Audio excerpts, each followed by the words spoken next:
Good afternoon, everyone.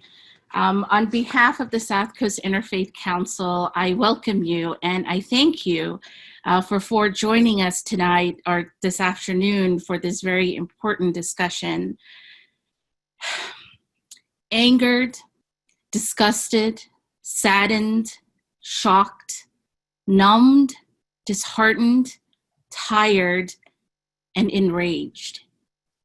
These are some of the words that were shared with me over and over again by fellow community members when asked how they are feeling at this moment in the aftermath of witnessing unconscionable examples of racism over the last weeks and months, most especially that of the utterly indefensible murder of George Floyd, an unarmed Black man who was killed last month while in the custody of Minneapolis police.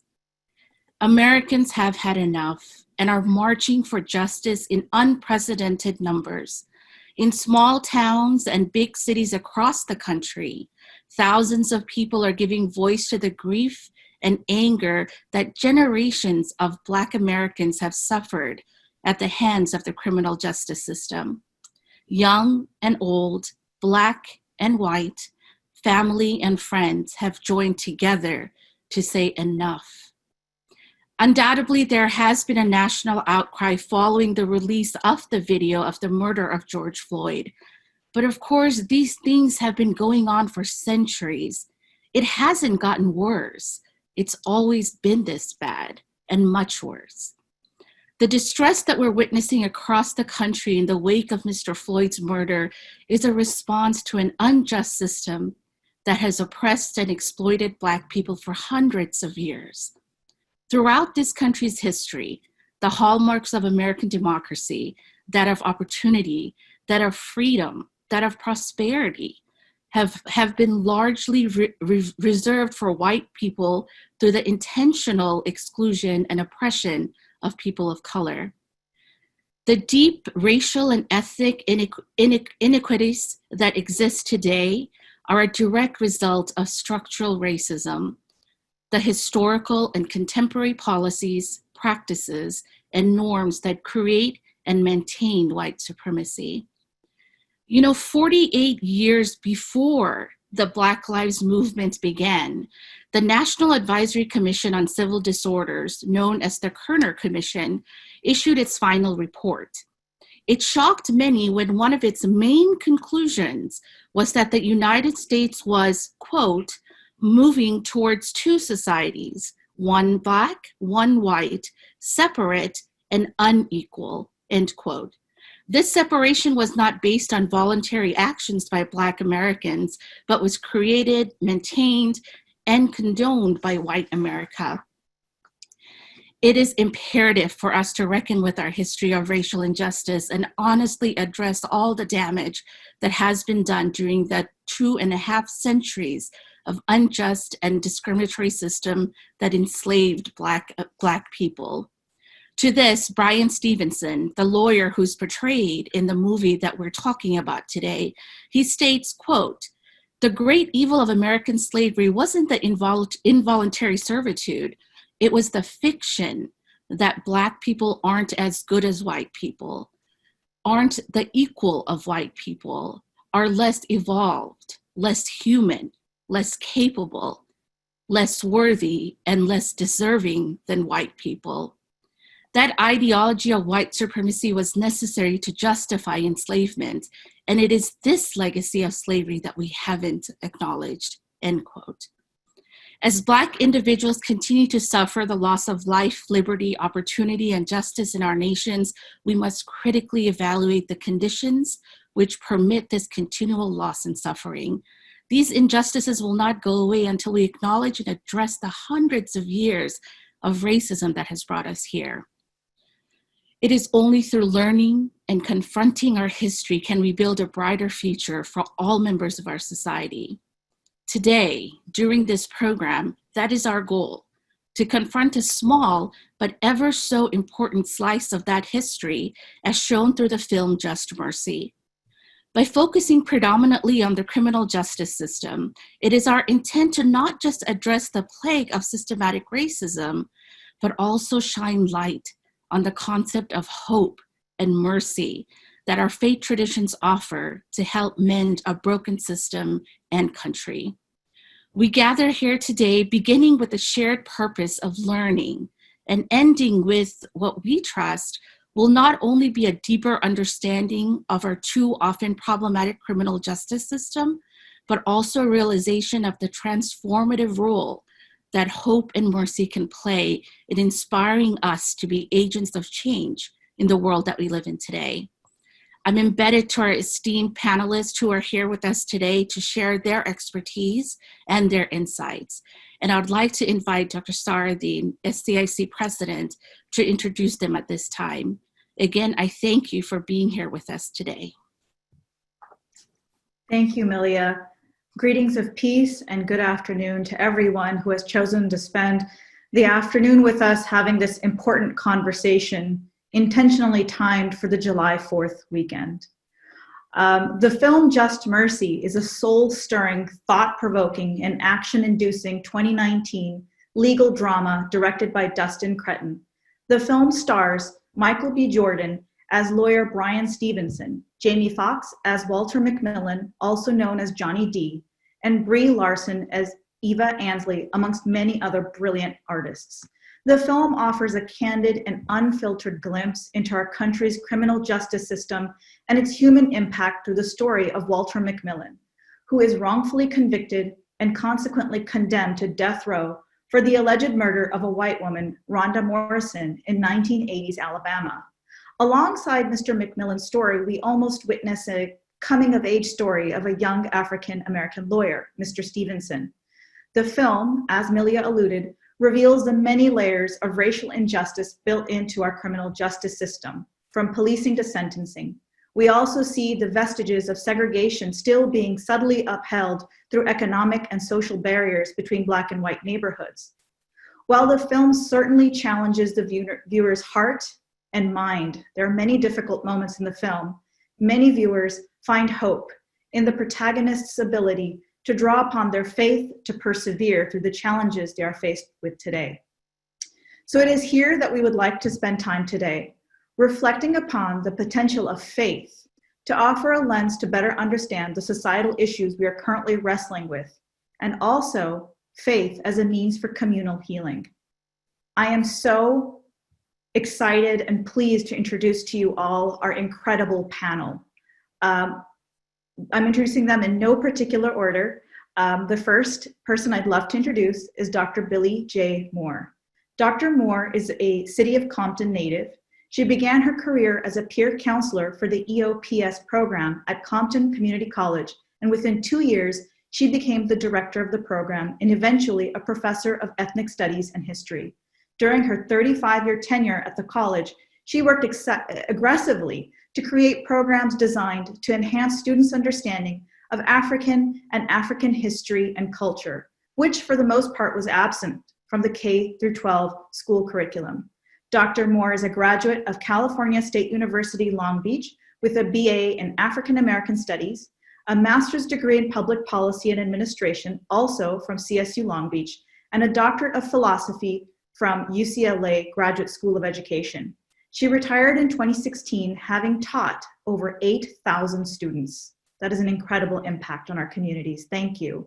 Dr. Moore is also a proud practitioner of Nichiren Buddhism and a member of the SGI USA community for over 40 years. Welcome, Dr. Moore. I'm going to introduce all of our panelists together. We also have with us today Mr. Stephen Rody. Mr. Rody is a constitutional scholar, lecturer, writer, political activist, and retired civil rights lawyer. He represented a California death row inmate in a successful federal habeas corpus proceeding and was part of the clemency team for Stanley Tookie Williams. He has served on the board of directors of Death Penalty Focus for over 25 years and was chair of the board for several of those years. He is a founder and chair of Interfaith Communities United for Justice and Peace and past president of the ACLU of Southern California. Mr. Rody is immediate past chair of the ACLU Foundation of Southern California and Bend the Arc, a Jewish partnership for justice. Mr. Rody is a prolific author, having written books and for the LA Times, Huffington Post, Truth Out, American Prospect, and is a regular contributor to the Los Angeles Review of Books. I next have with us here today Imam Abdul Hafiz. Abu Ishaq Abdul Hafiz was born and raised in Gary, Indiana. He is a graduate of a historical Black college, Tuskegee University in Alabama, and completed his religious studies in Mecca and Riyadh, Saudi Arabia. Following his studies in 1987, he joined the Federal Bureau of Prisons, where he served for 22 years with great distinction. In 2012, he was appointed as the director of the Prison Outreach Program of the Shura Council of Southern California. Imam Abdul Hafiz visits county jails in Los Angeles, Orange County, Kern County, and California state prisons from San Luis Obispo to Blythe, California, and federal prisons from Lompoc to Victorville. He now visits the Homeland Security detention centers in Bakersfield and Adelanto, California. I hardly call that semi-retired. Since last year, Imam Abdul Hafiz has served as the Imam for Masjid al-Sharif in Long Beach. Imam Hafiz serves on the advisory board of N Action Family Network, a community-based organization that assists the homeless.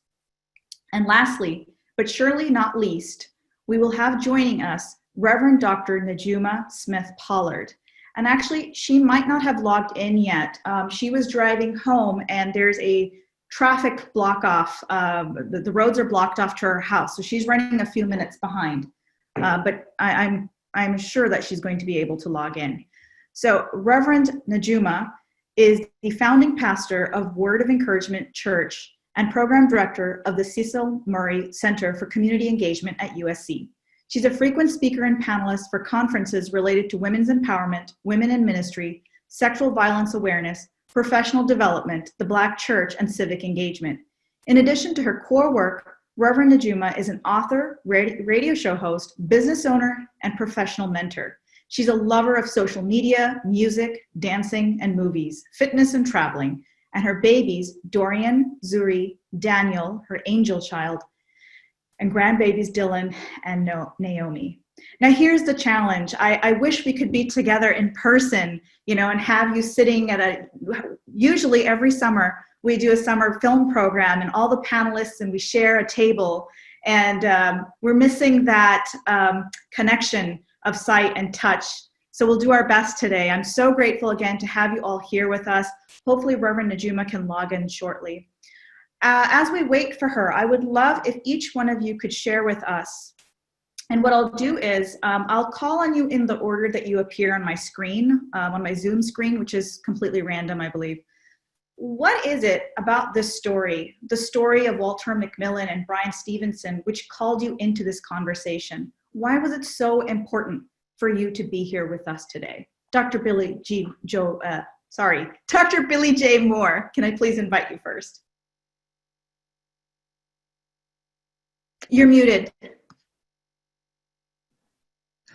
I think what spoke to me in the movie is the historical relevance of what has happened in this movie with Mr. McMillan, being accused of murder when the DA and others knew that he was innocent.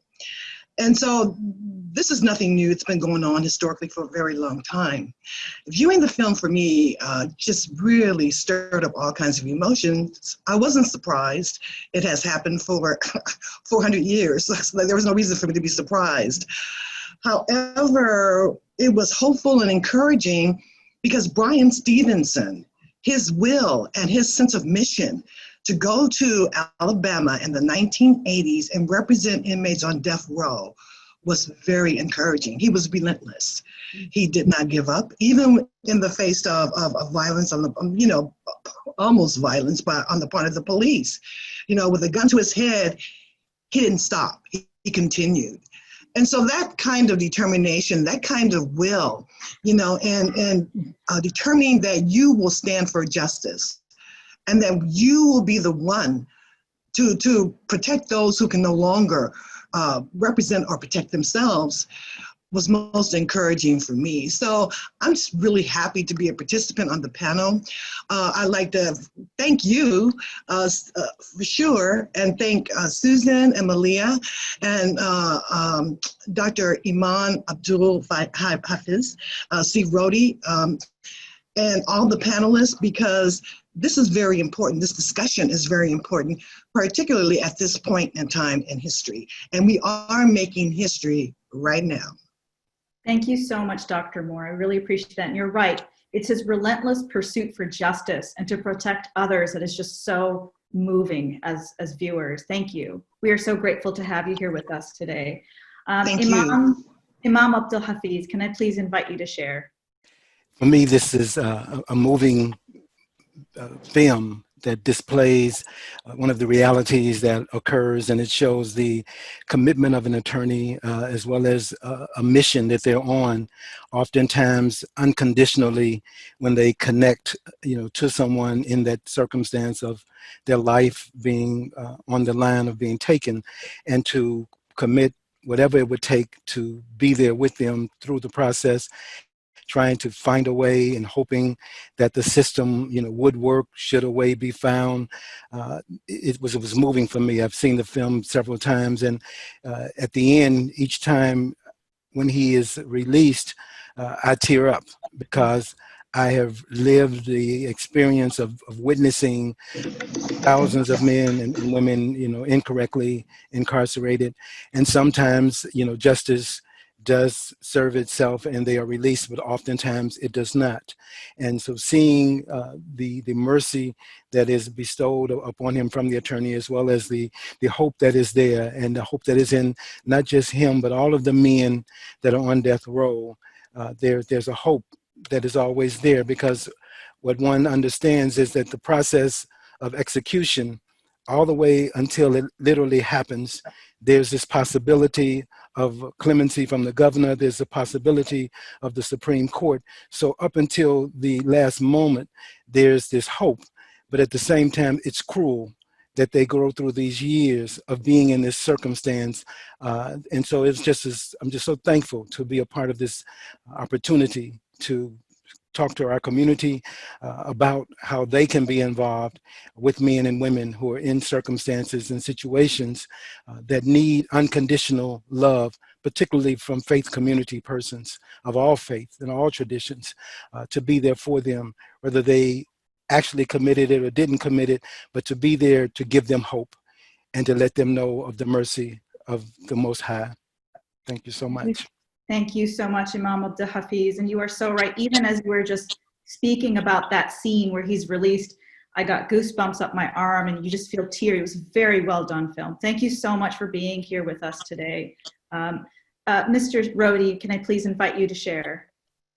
Thank you so much. And thank you to the South Coast Interfaith Council for organizing this program and letting me join such a wonderful panel of guests and experts.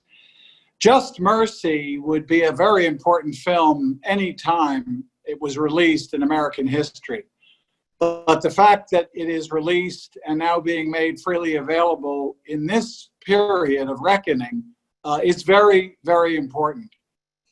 The question of criminal justice, the question of ending the death penalty, is moved by many forces in society, but that includes the popular arts, movies, books, and the rest.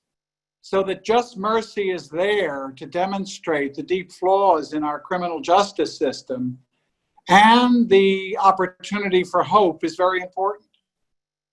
Many of our participants today will remember the film Dead Man Walking, the story of Sister Helen Prejean and her ministry in caring for those on death row in Louisiana.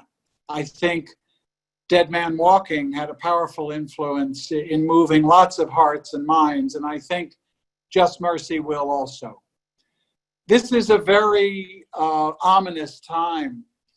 On July 13, 1 week from tomorrow, the federal government under the Trump Department of Justice will resume federal executions, which have been under a moratorium for a decade or more. This is a very terrible circumstance, while other states are moving toward abolition. So I'm very hopeful that people have seen Just Mercy. They will see Just Mercy one or more times. I was honored to work with Bryan Stevenson in opposing the death penalty. He's an extraordinary young man. It was an honor to stand shoulder to shoulder with him. I appreciate how he was depicted in this film. And as we developed our materials and our thinking today, I hope we can bring more people to an understanding of the barbarity of the death penalty and why it needs to be abolished. Mr. Rody, thank you so much for being here and for placing this conversation in the wider context of what is expected to occur in our country on July 13th. And I hope that all of us that are present here can be changed, our hearts may be moved so that we can move the needle a little bit. Thank you so much for being here with us and for providing your expertise today. Reverend Najuma, you made it. I'm so happy to see you. Perfect timing. Would you please be able to share with us why this conversation was so important to you today? Well, I certainly appreciate, like everyone else, the film and the way it helped us place this conversation around the death penalty in our country right front and center. It is one of those things that people don't think about until they have to think about it. The challenge is it affects hundreds of thousands of lives every day. There are people that are really affected by this all the time. And so I'm just grateful to be a part of this conversation. And, you know, just having gone through my own personal experience with my son and my engagement with the justice system, when the movie first came out, I was eager to watch it, and even more as we've gone through the process of the legal system and just really understanding it a little more intimately. You know, the themes that are brought out in this film really take on a different meaning for me, and this concept of mercy and caring for those that, you know, some might consider less desirable, but also the criminalization of Black bodies. And so I'm just really glad to be a part of this conversation, and prayerfully we can all leave this conversation, and those that are watching really thinking into what's going to happen July 13th, but also who are we as people of faith or not, and how do we contend with this issue of taking lives when there are other ways, and we know that the conversation around restorative justice is a huge conversation that we must continue to engage. So I'm just glad to be here with all of you. Glad I made it. There was a little something going on in our neighborhood and blocked the street out the park and walked to the building, but it's all good, and just glad to be here. Thank you so much, Reverend Najuma. You got your steps in. And truly, especially given your personal story, which I know we're going to get into a little bit later, I am just personally so deeply grateful for your willingness to share from your personal life and the story of your family. And thank you for being here and sharing yourself with us. So in the film, alongside the story of Walter McMillan's case, the film does a really beautiful job of showcasing human relationships. And two other relationships really struck me in the film. Those are the relationships between the death row inmate Henry Davis, and then this is in the first scene of the film when Bryan Stevenson is still a law student. There's a really moving interaction between Henry Davis and Bryan Stevenson, the student. And then later on, the relationship between Herbert Lee Richardson, who is eventually executed, and his lawyer, Bryan Stevenson. Mr. Stevenson doesn't necessarily save either man. They both end up being executed. And yet, as you're watching the film, you can feel that each one of the three men is palpably changed through their relationship with one another. You can feel that the world is just a little bit brighter despite the circumstance because of their friendship. Many have commented that Mr. Stevenson's relationships with the inmates may be considered atypical, almost a form of ministry. Imam Abdul Hafiz, as a person of faith and someone who has served in our prisons for many years. How do you understand Mr. Stevenson's relationships with the inmates, and also his seeming disregard or not caring whether the people he serves are innocent, whether they're guilty, and whether or not the crimes they are being accused of are violent or not? Truly, many of us, when we think about the safety of our communities, might feel that really the rapists and the murderers, do they deserve friendship and accompaniment? Does it matter whether they are repentant or not, or whether they accept God's presence to be worthy of ministry and love?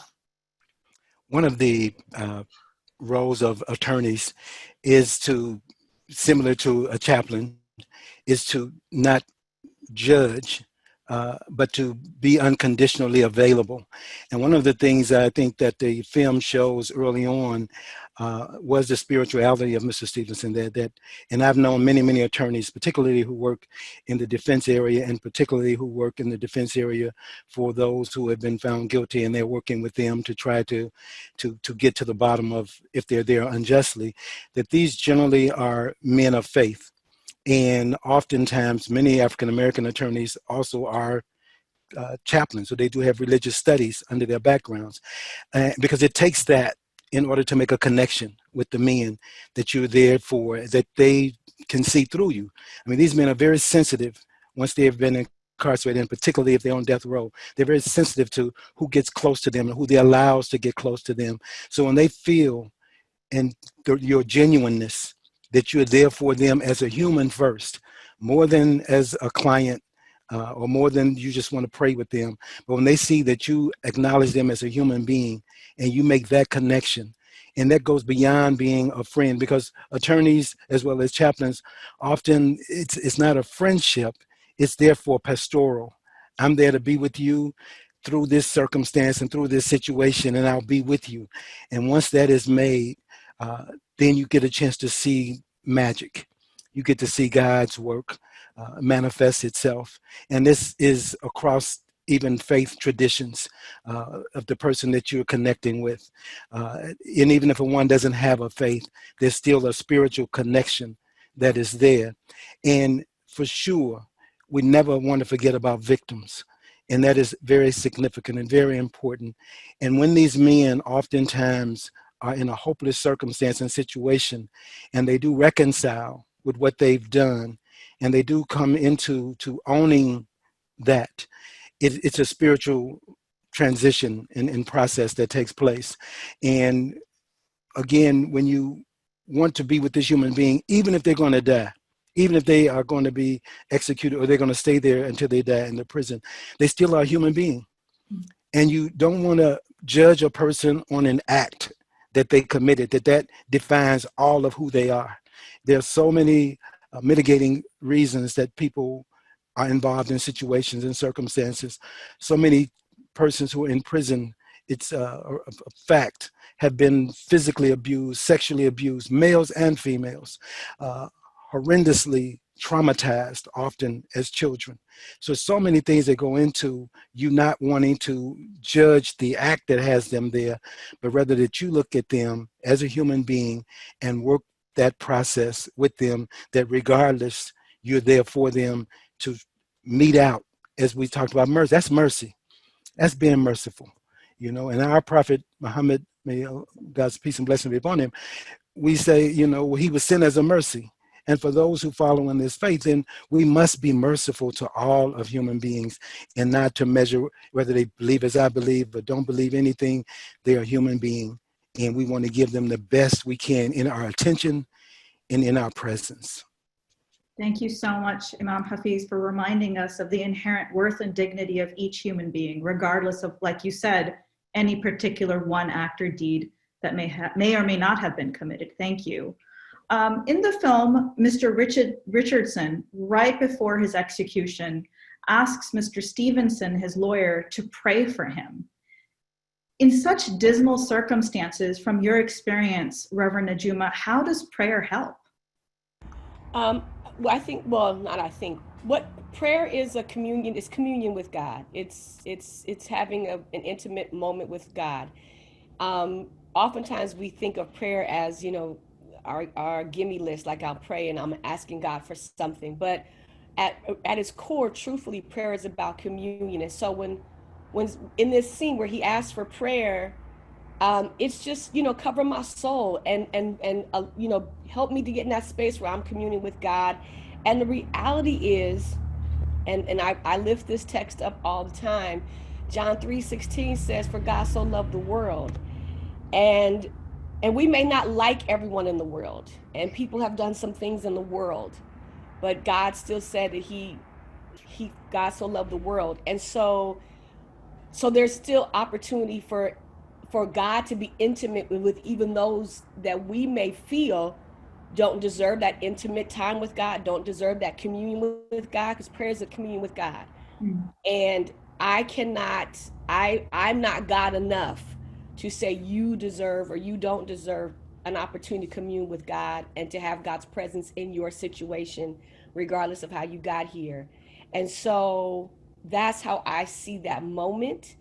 And I believe God meets all of us in those spaces. And I think as people of faith, we have to remember that God's love does not check out on us. I may feel a certain way. You might feel a certain way about a person, but God's love doesn't check out on us. It just doesn't. And I want to also just share, just kind of add to some of that Imam Hafiz mentioned about mercy.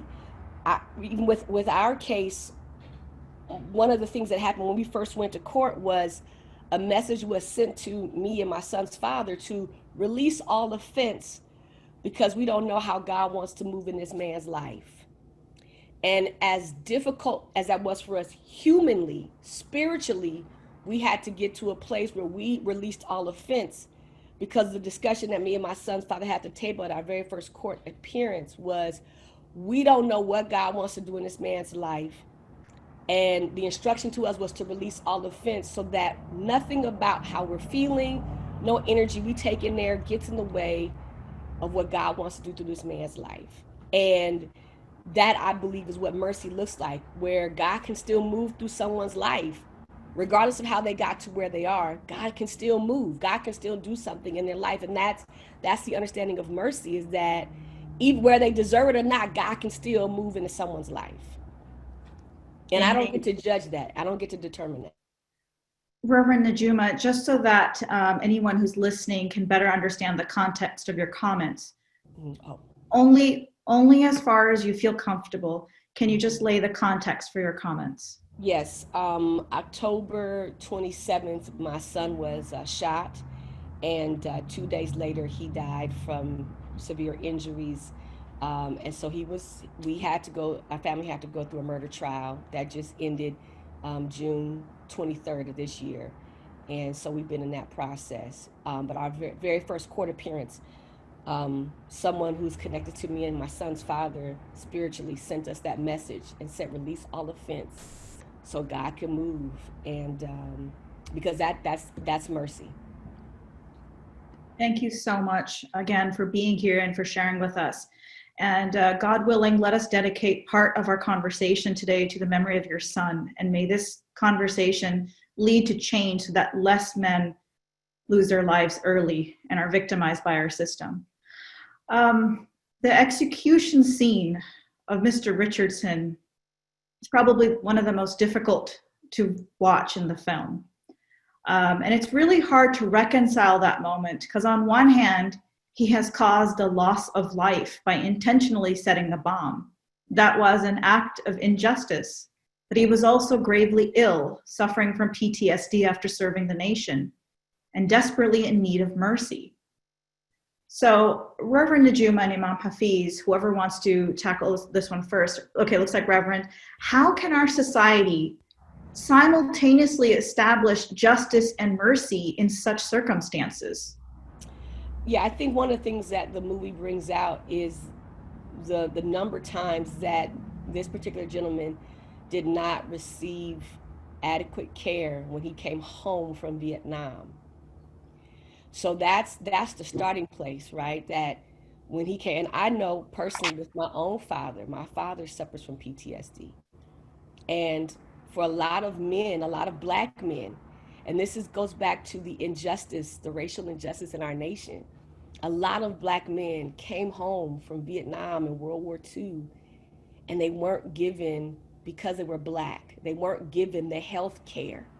And so when we talk about racial injustice in our healthcare system, in our mental health care system, that's a prime example. They were told thank you and sent home with all of their mental and emotional wounds. Maybe they weren't wounded physically. They didn't have arms blown off and legs blown off, but their minds were messed up.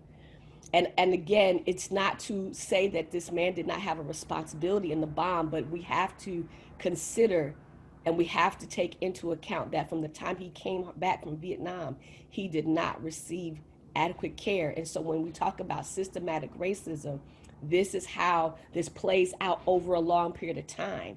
And so in his case, he never received care. He never received attention. So justice has to be served for the act. But mercy says we go back around and we fix what we're responsible to help fix, which was the mental health challenge. And that never happened. And so when we talk about mercy, the merciful thing to do would have been for someone to hear him, for someone to hear his story and to understand that that we are dealing with a grave issue of mental illness. And yes, yes, justice has to happen for the family. They deserve that. But this man also deserved the mercy of the state, of the country, to make sure he had adequate health and mental health care. And that's where our nation is responsible for not seeing to the health and the welfare of individuals, of people, because of systematic injustice within the larger systems called healthcare, mental health care, et cetera, et cetera. And we see it play out every day here in Los Angeles, in Skid Row. People are thrown out with mental health challenges and not giving adequate care because they're black men or they're black women, and we have a sense of like they're less desirable to care about, but then we want to spend millions of dollars to put them in prison. That's bananas. Instead of spending those resources in a more equitable healthcare system. I wish we had another whole day to talk about the inequities in our healthcare system. Imam Abdul Hafiz, is there something you'd like to add? Just to add that, not only as a black veteran, but veterans, period. Oftentimes, these were young men who were raised in a faith tradition, and they got placed in a situation in a war and did some horrible things and are traumatized. And when they come home, we always hear this thing about, the veterans, but they don't get the care that they need. They don't get the mental health care that they need. And when they're suffering from PTSD, and sometimes they self-medicate, and there's so many mitigating things that get involved into how they act out. And as that scene was so powerful, because it showed one of the things about the death penalty in Alabama at that particular time, and in many states since then, was the electric chair, which is one of the most horrific and horrible ways in which one can be executed. And Stevens is allowed, to be one of the witnesses, and this, you see how he's emotionally affected in witnessing this horrific, killing by the state of this man. And the man came to understand that he had done a wrong. He accepted that he had taken a life, but you cannot eliminate the mitigating reality of what had happened to him in going to war and what kind of services. And this is where the listeners and the community can get involved, is making sure that those veterans who have placed themselves in this circumstance and situation are given the true mercy that they deserve as they come back home, trying to reacclimate themselves and transition back into society after they've been broken, after they've done things that they cannot speak about, that cannot talk about, the lives that they've taken, the innocent lives that they've had to take in that situation, in that reality, and one of the things, again, that we hope an outcome from this is that people can see what can they do to be engaged, so that those persons who have been placed in this situation and now are acting out of trauma are not held, not that they won't be held responsible, because there's many different ways that people can be held responsible who have committed acts besides the state killing them. Thank you so much, Imam Hafiz. And there's another yet conversation that could take us the whole day, talking about our military and the industrial complex around it, and how these our young people are almost seen as, you know, dispensable when they return from serving our country. Thank you so much. There's another really jarring scene as Mr. Stevenson drives into the South. You see him driving past incarcerated men serving in the fields, and that scene is very reminiscent of imagery we have of the chattel slavery on the southern plantations before the Civil War, and I think that was intentional. I'm ashamed to admit that only recently did I become aware of the loophole in our Constitution when it comes to slavery. Dr. Moore, as a historian, could you perhaps help us understand better how slavery is still possible in our country today? Okay, so first of all, the 13th Amendment states that in Section 1, that neither slavery nor involuntary servitude, except as punishment for crime whereof the party shall have duly convicted, shall exist within the United States or any place subject to their jurisdiction. So when I read that, the trigger for me was, except as punishment for crime whereof the party shall have duly convicted. So what happened after that, immediately following the emancipation of enslaved people, a new system of slavery emerged. It emerged during Reconstruction. It was part and parcel of a peonage movement to subjugate African Americans into slave-like conditions, because you must remember the South was decimated. There was no economy. Whites were angry, that slavery was dismantled, and so you had all of this happening. So immediately following this word, the system of emerged, where laws were created in the form of the Black codes to kind of put Black people back into their place. And the Black codes sought to ensure the availability of subservient labor, so Blacks were laboring in the fields. They were also restricted in many ways. They labored in the fields. They did agricultural work, of course. They labored in the fields. And they also were, impositions of contracts were laid on them, these kinds of restrictions. So in other words, you could have a Black man sign a contract, to work the land. However, it almost seemed like an eternal thing. It's like sometimes they were not released. And so then during these Black codes, when they talk about, the loopholes, they're talking about the laws that were created. So, of course, there was no such thing as in the Black codes, for instance, vagrancy, loitering, those kinds of things, the same things that they're doing today with young Black men. If you see a group of young Black men today standing outside dialoguing, generally the police will come and stop them, frisk them, sometimes throw them down to the ground. So those very same laws are applicable today, but loitering, and so they would subjugate them into prison-like conditions. So one instance, there was a man who was walking home, and this white guy came up to him and said, "Pay me my money." And he said, "What money?" He said, "The money that you owe me." He said, "I don't owe you any money." And so he said, "No, I'm going to get the sheriff." So he got the sheriff. This man was just walking home from work, got the sheriff, and the sheriff and the judge convicted him and put him in coal mine labor, in which he worked for 5 years. He could not get out of that system. So these kinds of the kinds of examples that occurred under the this loophole with the 13th Amendment. Laws were created to kind of subjugate Black people and put them into slave-like conditions all over again, so that they could help with the labor and the reconstruction of the South doing Reconstruction. Also, this is the crazy thing. The Black Codes edition restricted Black people from, of course, alcohol, firearms. They couldn't hunt, they couldn't fish, okay? And they couldn't graze livestock. So how are you gonna feed your family? How are you gonna survive?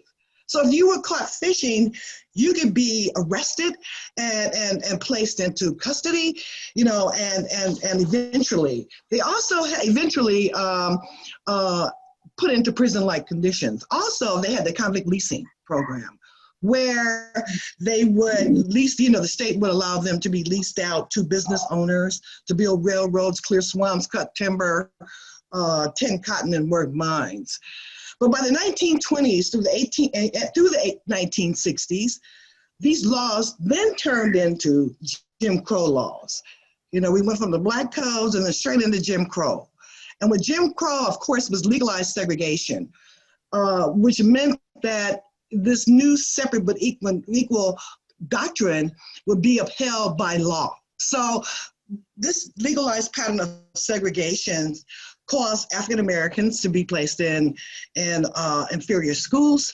We couldn't. I remember a friend of mine who probably is on this call. Her mother, who was my mother, who was 90 years old, told me she remembered in Texas when they had the fair, the state fairs, that they couldn't just go to the regular state fair. They had to wait for Negro Day to go to the state fairs. And so, we couldn't go to public facilities. You had the separate but equal fountains. So this was sort of what was happening. Of course, the growth of inner city crime in the 1980s and 90s, the war on drugs, also caused, a shift in aggressive policing and harsher sentences to vastly increase the imprisonment rates of African-American boys to feed the prison industrial complex, as discussed in the New Jim Crow with Michelle Alexander, and also Angela Davis has spoken of it. So what we're looking at is the repetitious or looking at history continuing to repeat itself and reinforce laws that subjugate African Americans into an inferior lot in mainstream American society. Right. Thank you so much. It's horrifying that a nation that prides itself on liberty and justice is still enslaving human beings. It's just hard to wrap my brain around that. According to the Sentencing Project, people of color constitute 37% of the US population, but 67% of the prison population. African Americans are more likely than white Americans to be arrested. Once arrested, they are more likely to be convicted. And once convicted, they're more likely to face stiff sentences.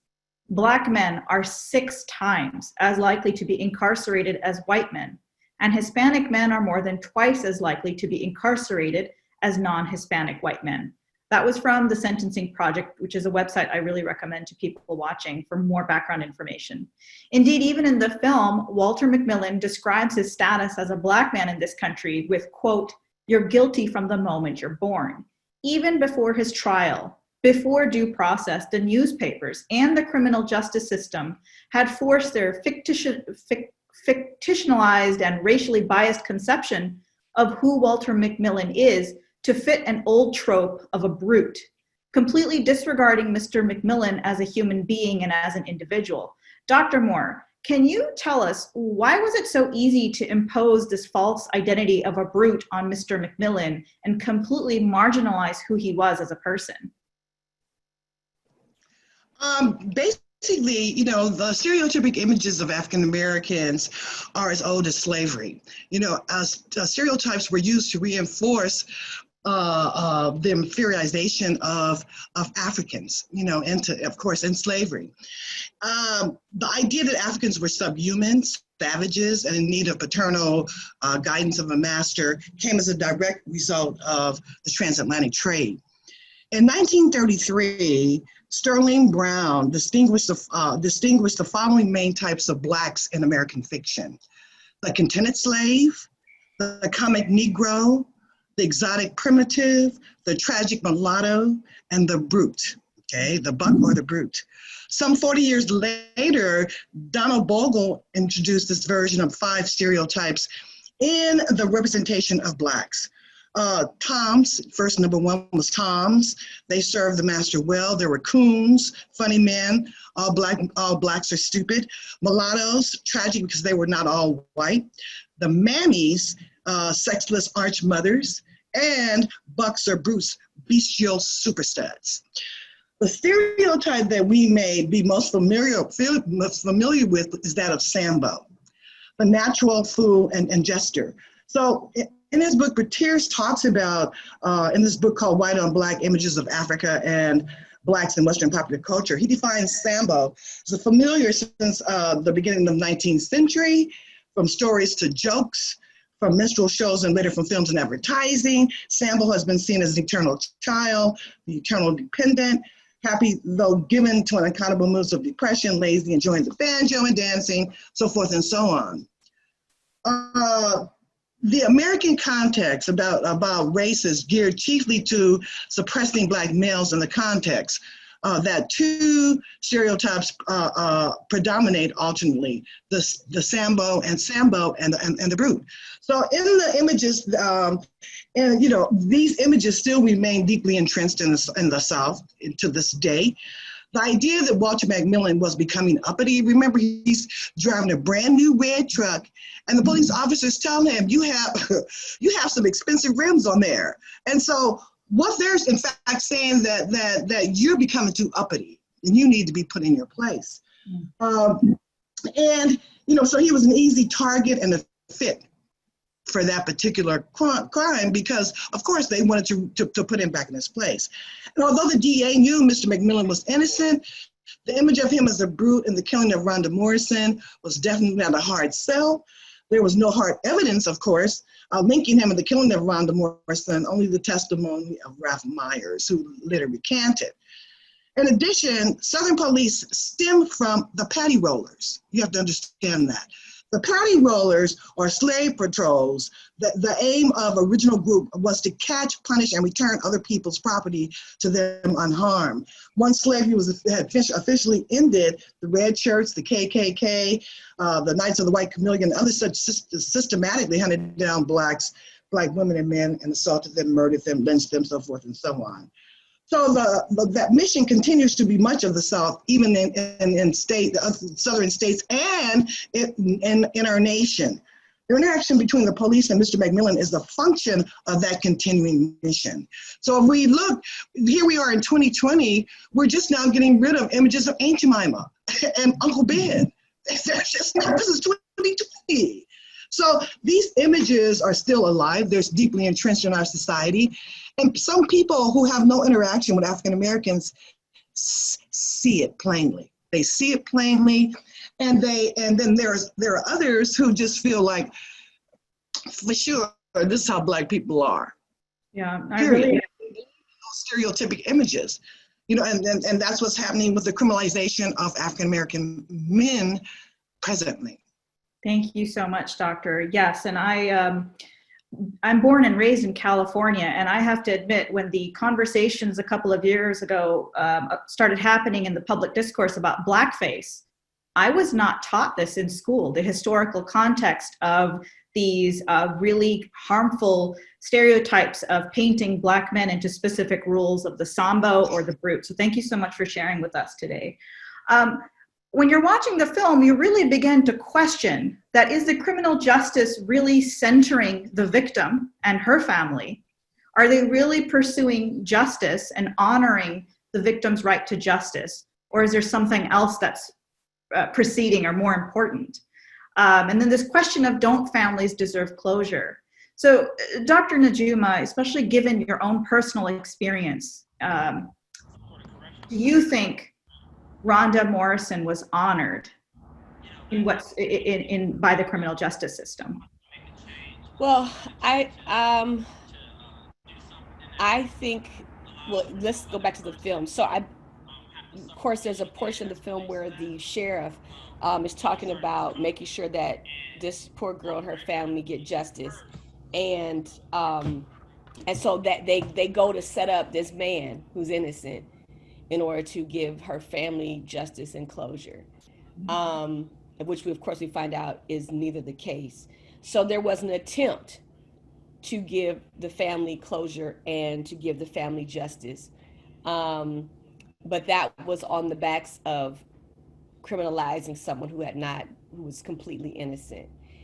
And the problem with that scenario is, and we saw this with the Central Five, and we see this time and time and time again, which is why Bryan Stevenson has since his project began, even had over nearly 200 cases overturned, because time and time again, our justice system, our criminal justice system, is in such pursuit of the notion of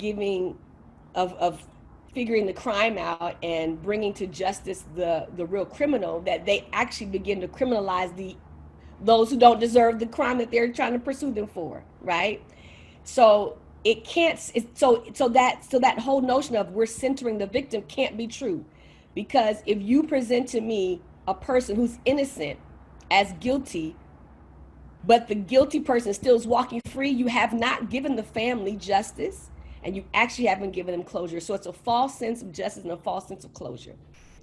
And so one of the things that, and that comes out in the film, is like, well, when he meets with the sheriff, I think he's meeting with the sheriff, and he tells the sheriff, well, the sheriff says, what do you want me to tell Rhonda Morris's family? Tell her that you actually didn't get the right man, and the real killer of her life is still out there.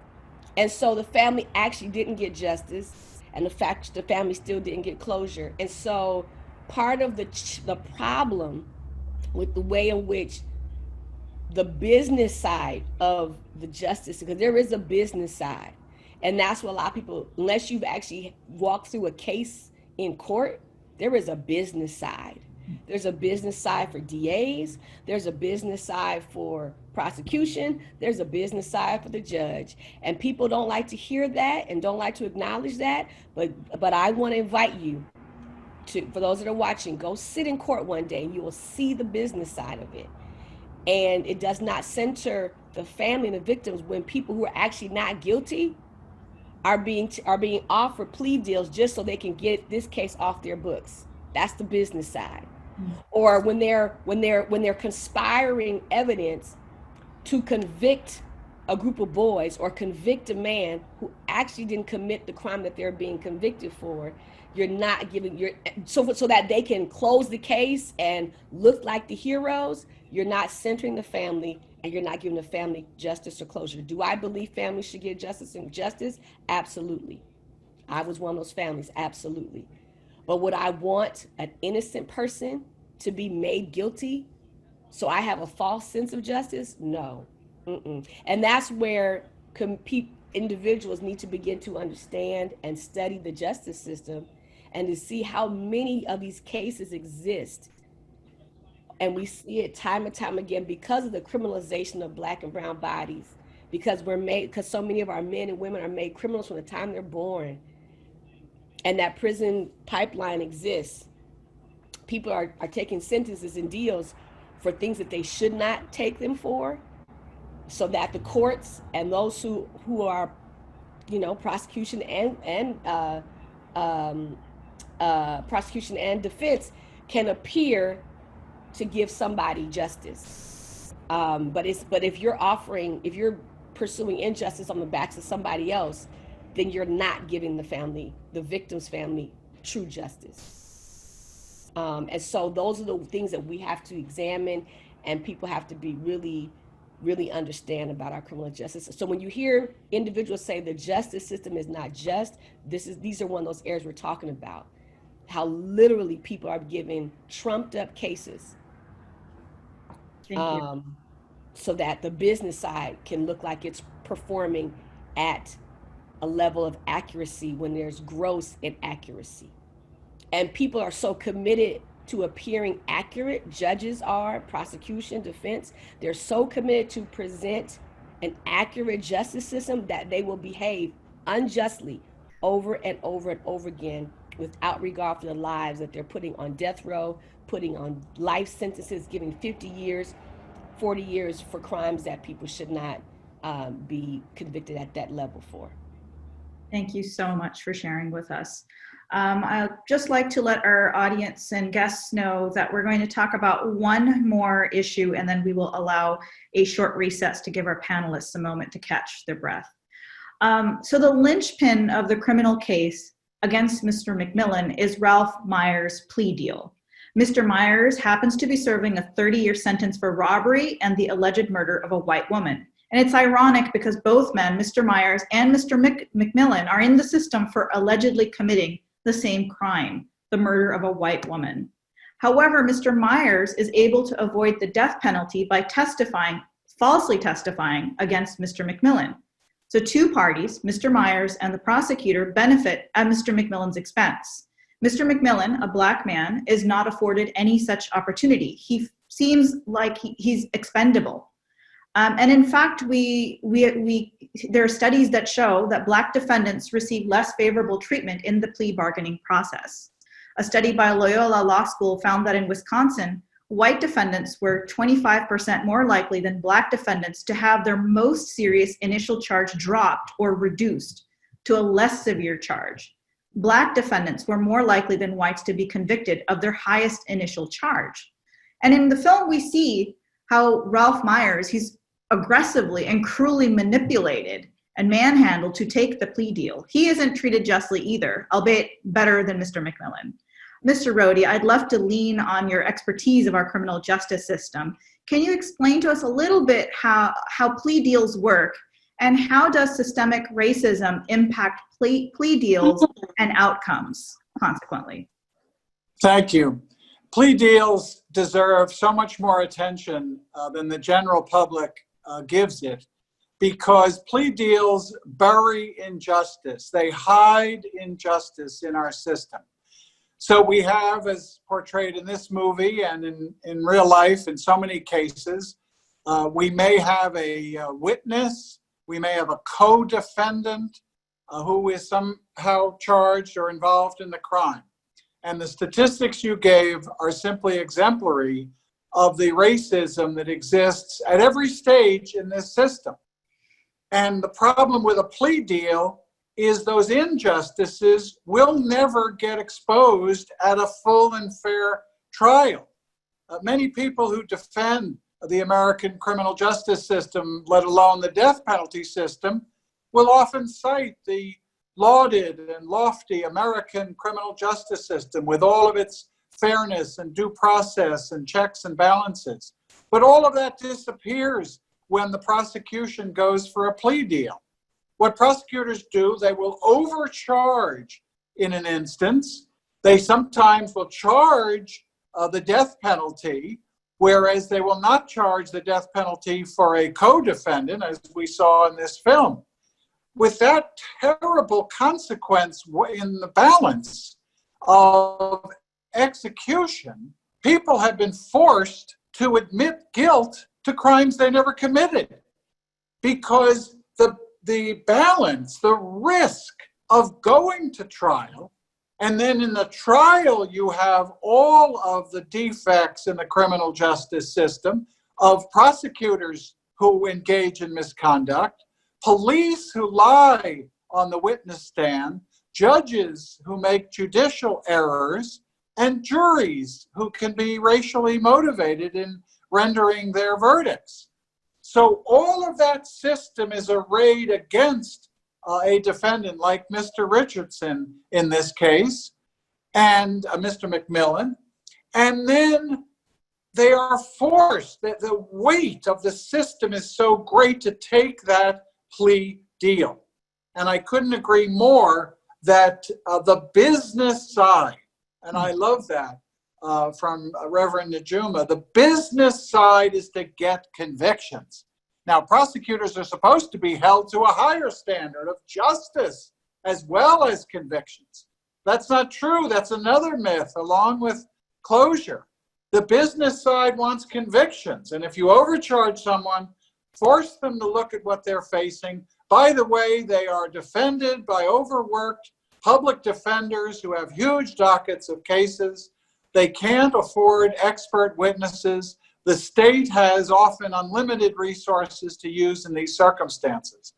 And there are tragically ineffective assistants of counsel. There are counsel who have made terrible mistakes, who have not prepared their cases so that a defendant has a good chance of going to trial. So the plea deal is a crucible. It is a dangerous process in our justice system, and it leads to terrible outcomes. Mr. Rody, before we go to our break, can you share with us how this idea of plea deals and the way it impacts our justice system, how does this land on you as a person of the Jewish faith? Well, Judaism has a checkered history when it comes to the death penalty, and I think later in the second half of the program we'll deal specifically with the Jewish faith and its transformation biblically to the present day when it comes to the use of the death penalty. But at the heart of Judaism is to care for the stranger, to care for justice. And in the plea deal we've talked about, let alone in the larger context of the criminal justice system, it tears at fundamental principles. And I believe these are known and practiced across religions, and it is nothing exclusive to Judaism. But the force of an unjust system weighing on defendants, added to a racial criminal justice system, breaks the heart of any person of faith who cares about mercy and justice. Thank you so much, Mr. Rody. Thank you all for sharing with us and being present here in this moment. I'd like to invite you all to take a moment to catch your breath, maybe take a good stretch. When we return from our break, we'll be connecting the film to what is happening around us right now with the protests and conversations in our communities. Milia, I'd love to pass it back to you. Thank you so much, Sara. Thank you so much to all our panelists. I mean, this is, I think a program like this can go on for days. Just before we take a few minutes for our break, I just wanted to share just a little bit about the Interfaith Council as well. The South Coast Interfaith Council, we've been in existence for over 60 years, starting as an ecumenical council and then changing to interfaith. Our whole premise is we create communities of compassion among people of different faiths and cultures. And we do this through service, education, and celebration. And certainly the program that you're seeing today is a demonstration of our educational programs. Now, all nonprofits, as you know, we rely on support from the people that we serve. And so if you are able to, I would love for you to go to our website, www.scinterfaith.org. It is a bit under construction, but if you go on the website, you'll see a donate button on the top. And if your heart compels you to do so, and if you're able to do so, we would love for a contribution of $25 or anything that you can give so that we are able to continue programs like this, especially during the pandemic when it becomes a little difficult in terms of funding. So we hope that you're able to do that, and we hope that you'll join us back again in just a few minutes when we continue this so very important conversation. Thank you so much. Welcome back, everybody. So we wanted to connect the content of the film now with what we are seeing in our communities in the last many weeks. In the recent Black Lives protests, there's been a lot of calling out of white supremacy in policing and in our criminal justice system. However, many people will say that Ralph Myers, a white man, was equally victimized as Mr. McMillan. They may argue that if our criminal justice system was racist or upholding white supremacy, Mr. Myers wouldn't have been treated poorly at all. I'd like to ask whoever is comfortable answering, how would you respond to this argument, or the argument that there are Black police officers involved in police brutality, so that police brutality or our criminal justice system can't be negatively impacted or dictated by white supremacy? I'd like to address that in saying that the brutality that police officers are involved in is for several reasons, or from several different components. you don't usually find black police officers beating 13, 14-year-old white girl or boy, or you see 3 or 4 black police officers beat a white person and being brutal to them. You're not going to find that. What you will find is a black police officer being brutal towards other blacks, other people of color, because he feels that he'll be, his side of the story will be accepted. Whether if it's against another white person, then that person will have a lot more, because of their, that condition of being white and being listened to more by the system, would turn on that black police officer. And what I've found is that people of color who are in law enforcement, when they get involved in this brutal behavior, it is because of just the ability that they have power. That they're not doing it because they don't like the person based on their color. It's just that I'm in this position of power, this a position of authority. I've said something to you. I've commanded you to do something. You're not doing it. So I'm gonna beat you down. And so they have been given a green light because of the unions and others, that they see others get off with this behavior. And so that is the difference. Whereas in these instances of George Floyd, and it's hundreds of other cases, thousands of cases, where black lives and Hispanic lives and Asian lives have been brutalized or taken by law enforcement officers who are white, it is because they hate. They're doing it strictly out of a racial, and not just because they have this authority to beat you down and to get away with this, but because of race, in specific and in particular. And so this is why that cannot, it's like oranges and apples, you can't combine or mix the two. And this is why the community has to hold all police officers to the standard that they have a professional role and responsibility to provide safety and security to all citizens, irregardless of whether they like them or dislike them. I used to get this same conversation with the inmates in the prison. They would say, the officers are racist, and they don't like me because I'm a Muslim, or they don't like me because I'm black. And I would say, that's not important, whether they like you or don't like you. What's important is how they treat you. And they have to treat you professionally, and not even based on what you do.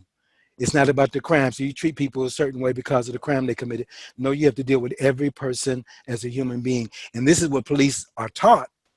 Now, their behavior is outside of, this is why you can hold them accountable and hold them responsible, and that they should be convicted. But if the community is silent, this is why they get away with it, because the community does not demand that their commissions independent of the law enforcement agencies themselves that look into these acts of violence. And when the community says it's enough and we aren't going to accept this behavior, then it will cease. But until the community takes a stance and doesn't have this attitude that whatever the police said must be true, whatever the police do, you must have done something to brought this on to yourself. Because this is how the community usually looks at that. They'll say, well, if the police beat them down, then the person must have did something. They wouldn't just beat them down. No, yes, they would. They would just beat you down. I've witnessed enough and seen enough and spoken to enough persons who have been brutalized. And on the instance of the case where the white person was given the opportunity to do a deal, poor whites are not treated too much different than poor blacks. Or, it's really an economic thing. Poor people, period, are not treated equally under the system. And this has to be clear. Sometimes poor whites think that they're going to be done better. And, and this is why this must be all of us collectively together to hold them to a standard that the community accepts. And this is why it's important that people get involved in politics, people get involved in the action part, because policies are made. And we know that after Michelle Alexander's book, The New Jim Crow, the needle moved. And in California in particular, laws were rechanged, and a lot of lifers are now home and are coming home. A lot of men and women who got 3 strikes are now coming because the people went to the polls and said, no, we're going to rechange this. And this is what's so important and it's so wonderful about the South Coast Interfaith Council putting this conversation together with the experts that are here to share their expertise and to share their words and their sentiments so that our community can know that we must move in this moment to make a difference, and we all collectively can do that. Thank you so much. I'd like to just add, Sarah, to what Imam was sharing. This whole scenario that takes place between the white gentleman in prison, I can't really think of their names, if you can remember first their names, but this is the epitome of what Dr. King says: injustice anywhere is a threat to justice everywhere, because you cannot adequately pursue injustice on me without some of your own being affected, right? And if we want to place this in 2020, all of these white allies that got out there and protested, they just knew they would never get thrown tear gas at them. And oh, the police will not throw tear gas. Oh, the police will not hit us with batons. And as they got out there and marched, to Imam's point, the police saw them like they saw everybody else. Mm-hmm. And so many allies were like, I can't believe I got tear gas. I can't believe I got hit with a baton. I can't believe I got arrested. Welcome to our world, right? And so this is why allyship is so important, because do not think that they can continue to oppress me and none of your own are going to be impacted. It's not even possible to do that. There have to be what they call in the world collateral damage. And the white gentleman in prison, he was just collateral damage. He was like, oh well, you know, he's I say one for the team. And this is what white people have to realize who want to do right. This is what, you know, non-blacks have to realize. Do not think, and that's even in the text. That's what Mordecai says to Esther. Don't think you're gonna sit there, Esther, and that queen and queenship in the home of the king, and don't think you will not be impacted by what's happening to your people. And this is why this moment has to be an all hands on deck, because in order for them to really come for me, they got to get a couple of y'all along the way. And that's what people have to realize. And what we saw was so many white allies getting tear gas, beaten with batons, brutalized, and they never thought it would happen to them. They never thought it would happen to them. They didn't think that, oh, they would never, but it happened to them, because injustice anywhere is a threat to justice everywhere. It's a threat to justice to everybody. And so this is why we need allies to be very aware of and continue to be engaged. Thank you so much, Reverend. I couldn't say that better myself. Thank you so much. This conversation that we're having right now, we are coming at it from a perspective of faith today. But it's clearly a political conversation. It has political ramifications. And in many congregational spaces, faith spaces, people will say this conversation is too political. We shouldn't be talking about police reform, defunding, death sentence abolition, white supremacy inside in faith spaces. What do you think? Whoever wants to answer this one. I'll start. What I know for a fact is that people of faith must be the leaders in the society.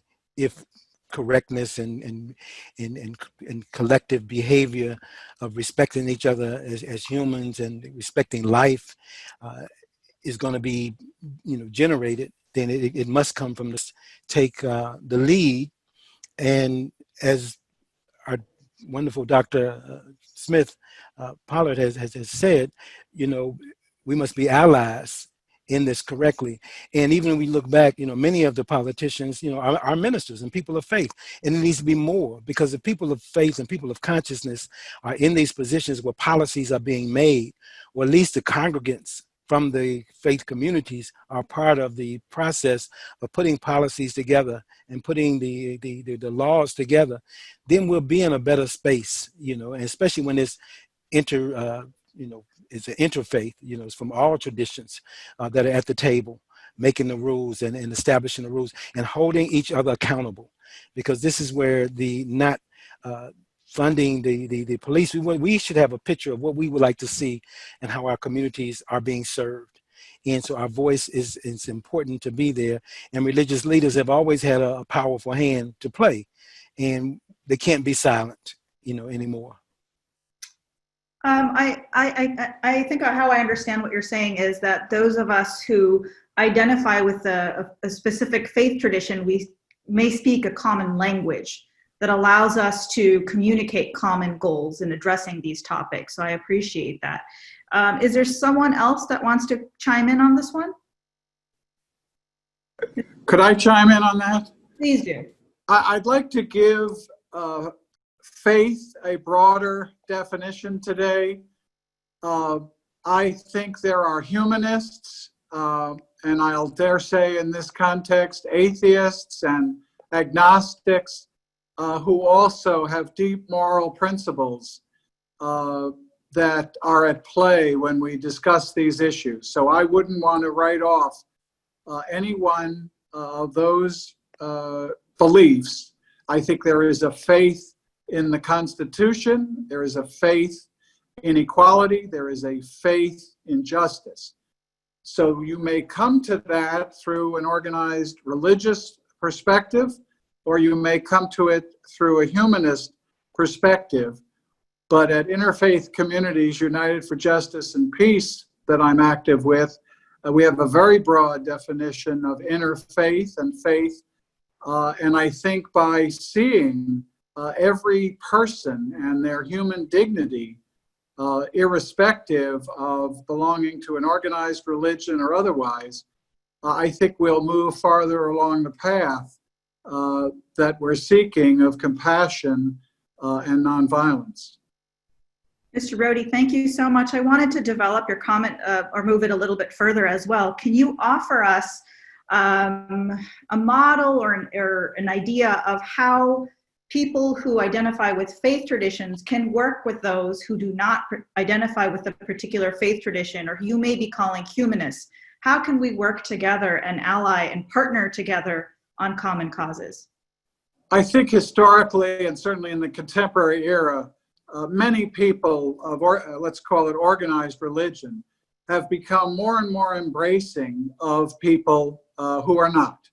I think the golden rule, if we find the golden rule written in various scriptures and in different faiths, the golden rule is one to apply to this question. Do unto others as you would have them do unto you.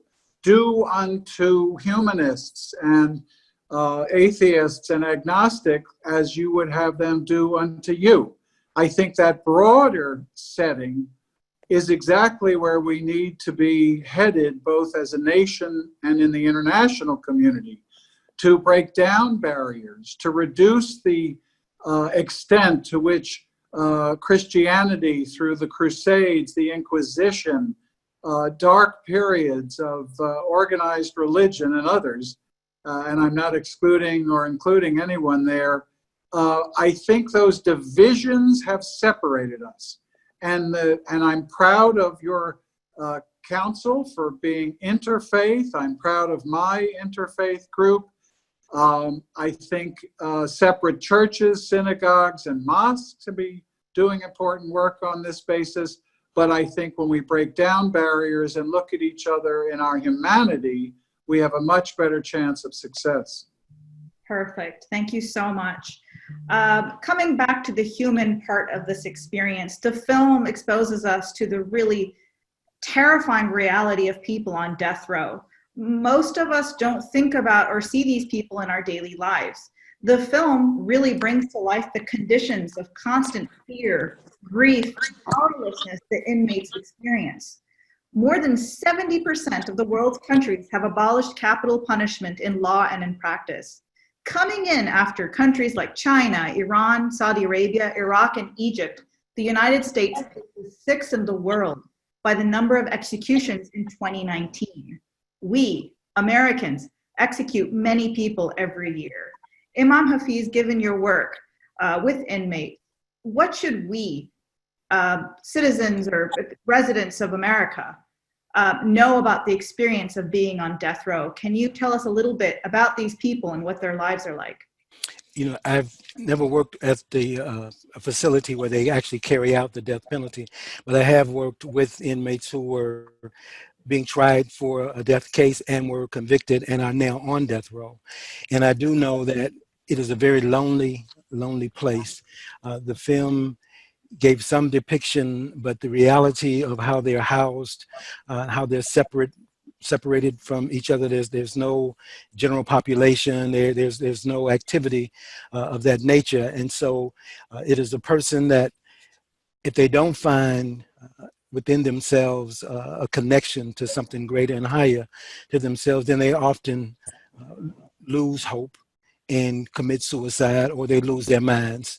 The men and women who survive it become avid readers, and through relationships with the chaplains and through relationships with some of their families that don't abandon them, and through other spiritual people, volunteers who interact in their lives, many of them do find ways. And there are some who have, as Dr. Najuma had mentioned earlier, about you never know how God's going to impact somebody's life. And there have been men on death row as Tukey Williams.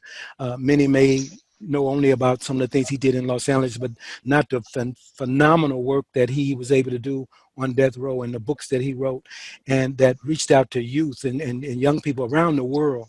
His book is read and is inspired, and he disavows the whole gang life and all the romanticism about all of that. And he talks about being in a cell the size of your bathroom, tub being like your bed, and just being in that space and knowing that that's where you will be until you are executed.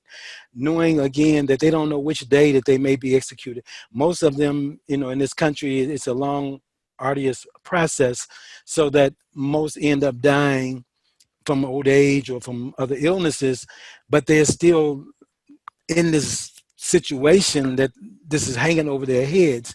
I have spoken with men that was on death row for 10 years and who got out, and just the mental anguish that has to be upon a person of this being a burden on you, that you're going to be killed by the state at some point. And then not to know whether you're going to be hung or whether you're going to be given an injection, and the injection doesn't work, and the suffering that goes on with the last executions. This is why it was put on a moratorium across the nation in so many places, because it is cruel. The whole process is very cruel. And many states have now abolished the death penalty because people have come to their senses that this is not being justly administered. And even in the Muslim countries where it is still being practiced, in reality, we know that it's not being justly administered, that the wealthy are not going to be finding themselves on death row. So around the world, people need to relook at this whole reality and look at more. We can do better as human beings, and we must do better. And we in California must take a position and a stance. It was very close, the people having it abolished here in the state of California. And we really need to rally around. It's not about vengeance. Again, we understand and we feel for the victims, but it's not about us being a vengeful society and us being vengeful people. And we want to do what is best, and so let's find dignity in all people's lives. Thank you. And what's horrifying, furthermore, is in 2014, I found one conservative study that showed that 1 in 25 people who are sentenced to death are later found innocent. At least 4%, it's probably a lot more, at least 4% of those executed in America are innocent. Mr. Rody, in your opinion, what factors may lead to this huge margin of error? Does racial bias play a role? And what is the ethical obligation of people of faith and conscience in the face of such unjust loss of life? Oh, you're muted.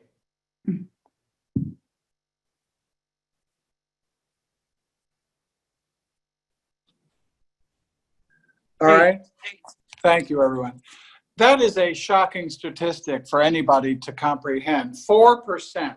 Would you go on airplane flights with a 4% risk of crashing? Would you go to your surgeon with a 4% chance of being killed on the operating table? We have had a scandal in this country over the execution of innocent people. We know of upwards of 170 innocent people who were on the verge of execution for crimes they did not commit in this country. We have taken it upon ourselves as humans to dictate who shall live and who shall die. That's outrageous in this country, and we wouldn't allow any margin of error of that kind in any other field. And yet, we know that the system is racist. Everything we've talked about today, everything, the reckoning we are in the midst of, it brings to the crucible of the death penalty the worst of the worst in our racist system. If there's discrimination in housing, if there's discrimination in employment, if there's discrimination in medical care, if people of color are disproportionately affected by the COVID pandemic, if all of that exists, why should it come as any surprise that in a system that takes upon itself to kill people as a form of cruel and unusual punishment wouldn't be riddled with racial bias at every level? And then you have the lack of accountability. We have police officers who we've seen on video killing in non-judicial executions, such as George Floyd and all the rest, because they feel powerful with impunity.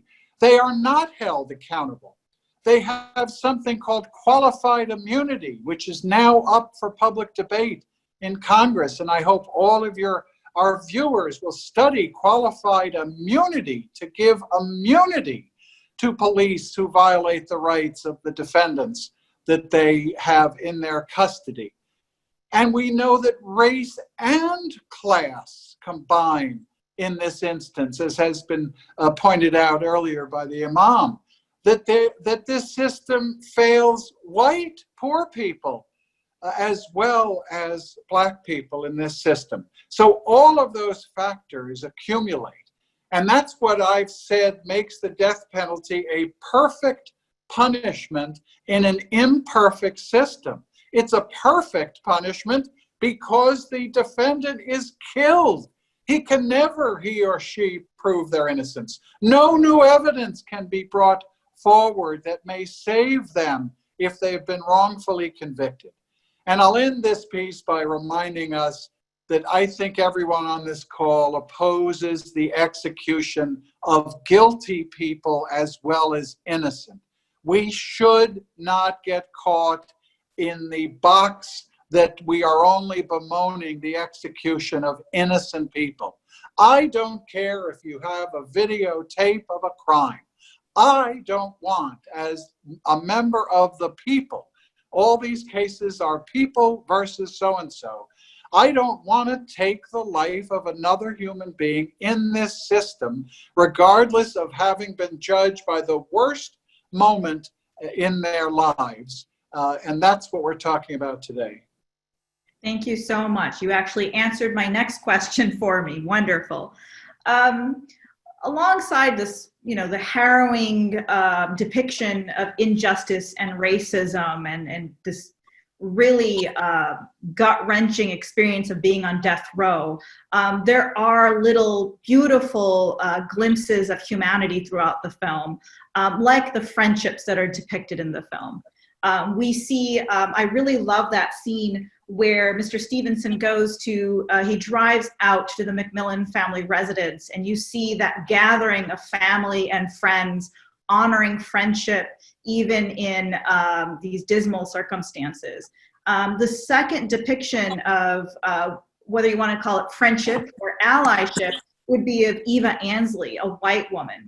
In fact, in an excerpt from Bryan Stevenson's memoir, he writes, quote, "In February 1989, Eva Ansley and I opened our new nonprofit law center in Tuscaloosa, dedicated to providing free, quality legal services to condemned men and women on death row in Alabama. We never thought it would be easy, but it turned out to be even harder than we expected." And his friendship, the friendship and the allyship between these two individuals is really moving. And I'm wondering if we could learn something from what's depicted. What do you think Black Americans and non-Black Americans can understand from and be inspired by in the meaningful allyship and friendship between Mr. Stevenson and Ms. Ansley, as depicted in the film? I'll jump in on this. I mean, I think one of the things that he says to his mother, which I think is key, he says to his mother, "I never thought I'd meet someone my age on death row," right? And the reality is that there's, you know, we'd like to think that people who are justice engaged are somewhat altogether worldly different from those of us who are not justice engaged, and it's not true, right? When I go to when we've done our work here in Los Angeles, and to go and talk with the young ladies in the jail here in Los Angeles, the women's jail, you know what you find out? They're actually not too much different than who I was as a teenager. But maybe something happened along the way, and we've already alluded to the connection with abuse, the connection with drugs and alcohol in the home, to why certain crimes happen and why people go a certain way. But at the end of the day, when you really talk to these young ladies, you're actually not much different than I was as a teenager. And so I think what we find out is that there's still common ground, and it's easy to just say, oh, they're altogether worldly different, but they're actually not. And yes, they've taken a different path. Yes, their path might be even, you know, it's filled with crime. But when we talk to people and find out who they are and their story, we also find out, wow, we have some common ground. And I think that's where our humanity can step in to recognize that there's still some common ground. And this is not to mitigate crimes that actually have happened and the suffering that victims have experienced, but it is to say we should not be so easy to throw people away, because it actually could have been me, or it could have been you, or it could have been someone you know. And when we examine their stories and see what was lacking or what went wrong, then maybe that might be a place for us to begin to enact mercy in an actionable way, where maybe we're now giving services to someone who never got services as a child. You know, how do you tell a girl who's been raped by her father, be a model citizen for the rest of your life? Really? Or a young man who's, you know, left to fend for himself because everybody in the family is doing their own thing, drugs and alcoholism, but be a model citizen. But there's no one around to teach you how to be a model citizen, whatever that might mean, right? So I think when we do this kind of compassion work, where we talk to people who are incarcerated, to the point of Mr. Stevenson, he said, I never thought I'd meet somebody my age on death row. There's that common ground. And from that common ground, maybe we can establish some restorative ways to work with people who are incarcerated or who are injustice engaged, and really bring about some restorative work, as opposed to just casting people away and then casting away, you know, to death. And what a lot of people don't realize is the amount of money. Imam talked about the time that so many of those who are on death row, you know, died before they actually are so they actually the death row happens. The amount of money that's spent, and those resources could really go to helping someone turn their life around at a far lesser expense. And so, you know, there's great reason for this conversation beyond just, you know, there's just great cause for this conversation. Thank you. So as we're thinking about not casting people away, I want to ask Mr. Rody, what opportunities are there today for allyship or advocacy if people want to be engaged in reimagining our criminal justice system, and specifically abolishing the death penalty today? If anyone has been moved by the conversation today, if anyone has learned anything new, please continue to support the movement to abolish the death penalty. My organization, Death Penalty Focus, has been at this work for almost 30 years in California. Deathpenalty.org, which can be put in the chat, is the website of Death Penalty Focus. The people of the state of California are the ones that will have to abolish the death penalty in this state. There have been two initiatives in 2012 and 2016 which came within percentage points of abolishing the death penalty. I'm hopeful that South Coast Interfaith Council, Death Penalty Focus, any organization that you are a part of that views the end of the death penalty as a goal, all of us are going to come together the next time an initiative is on the ballot.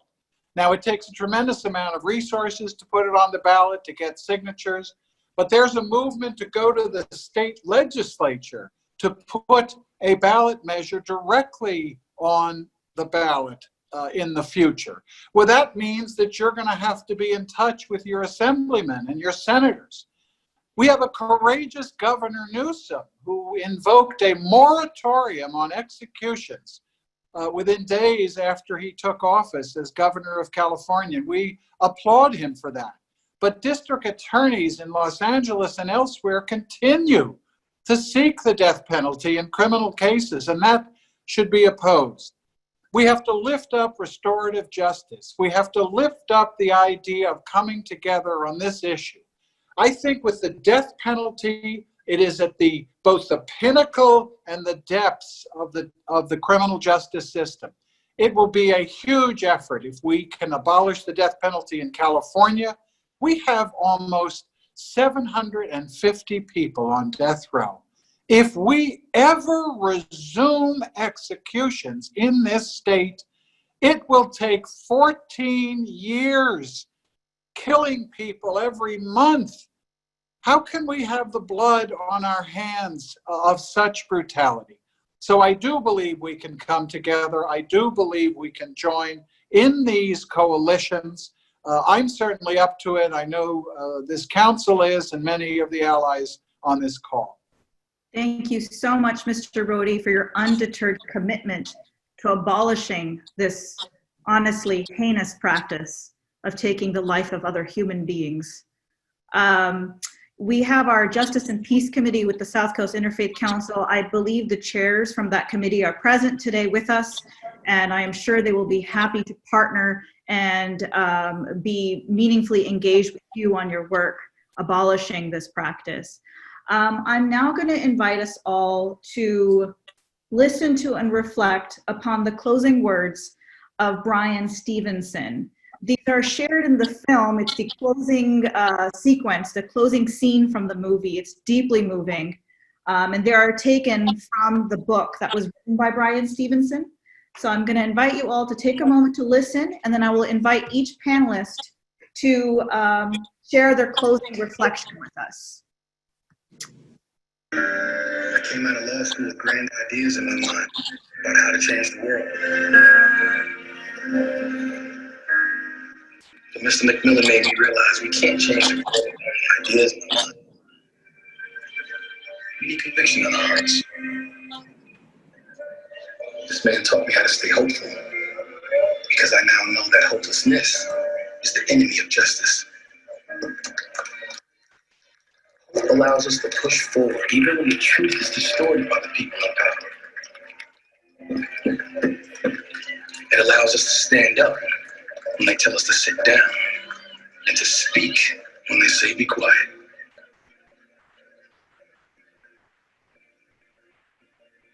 Through this work, I've learned that each of us is more than the worst thing that we've ever done. That the opposite of poverty isn't wealth. The opposite of poverty is justice. That the character of our nation isn't reflected in how we treat the rich and the privileged, but how we treat the poor, the disfavored, and condemned.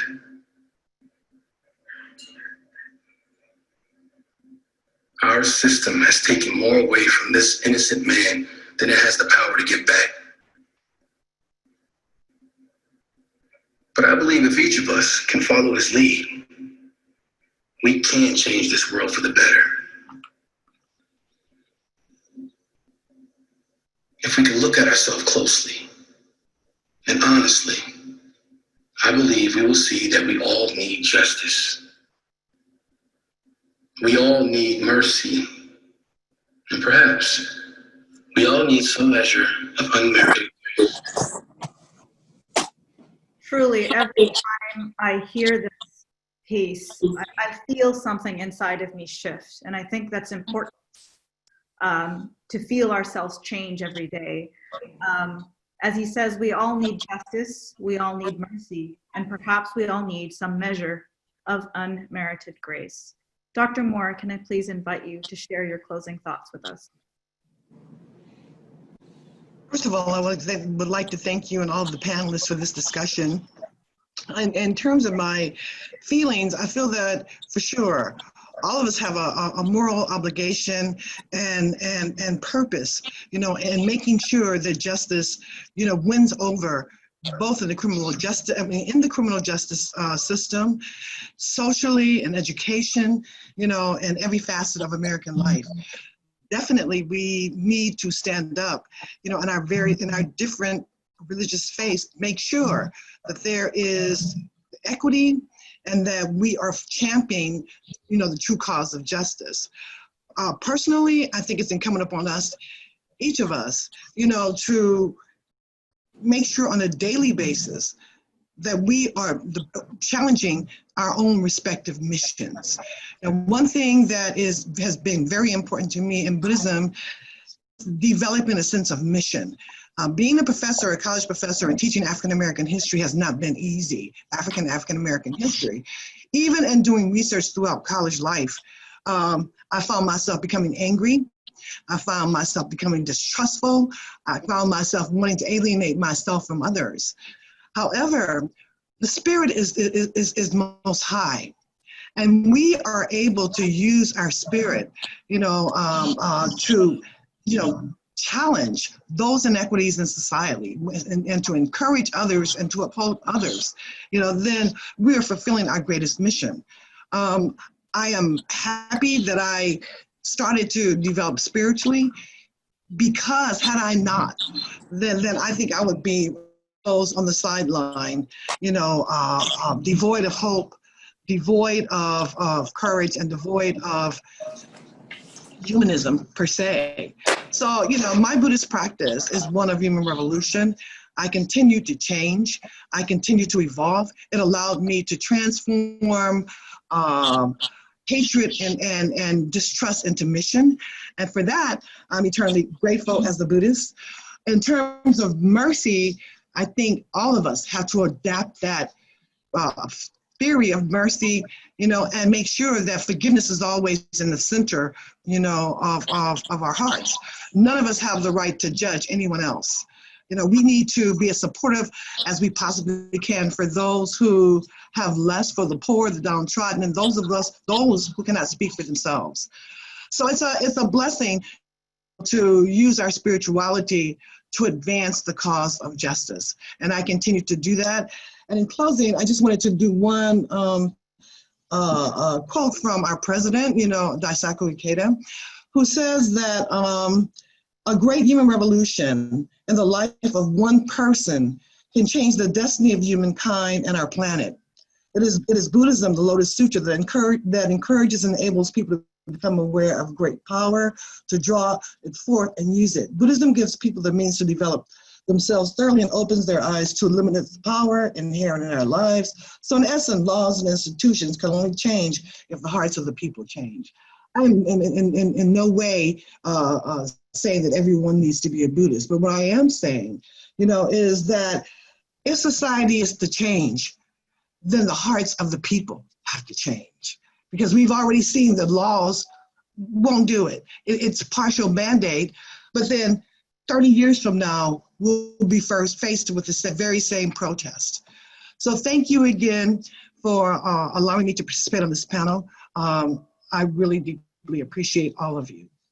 Thank you so much, Dr. Moore, for sharing your expertise and sharing from your faith tradition of Buddhism with us to offer us some hope and a reminder of the importance of mercy. Thank you.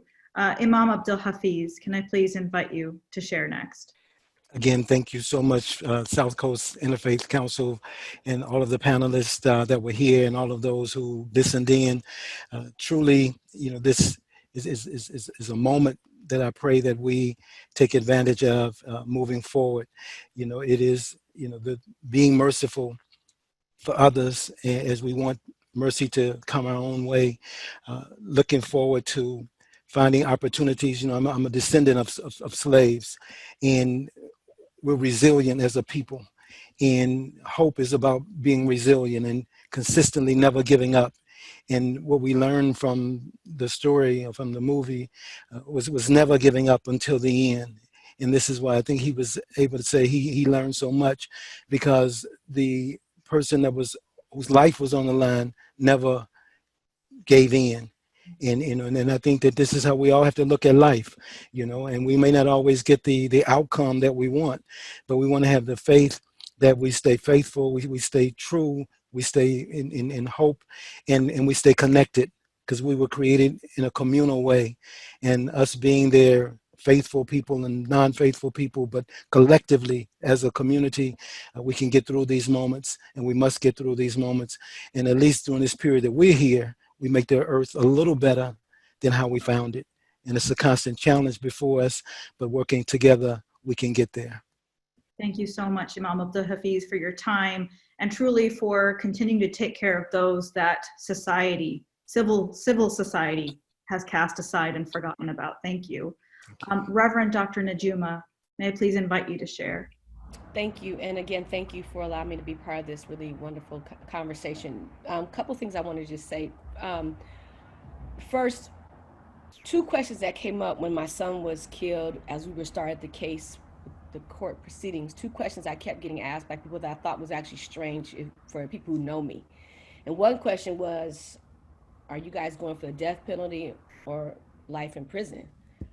And I was like, no. Why? No.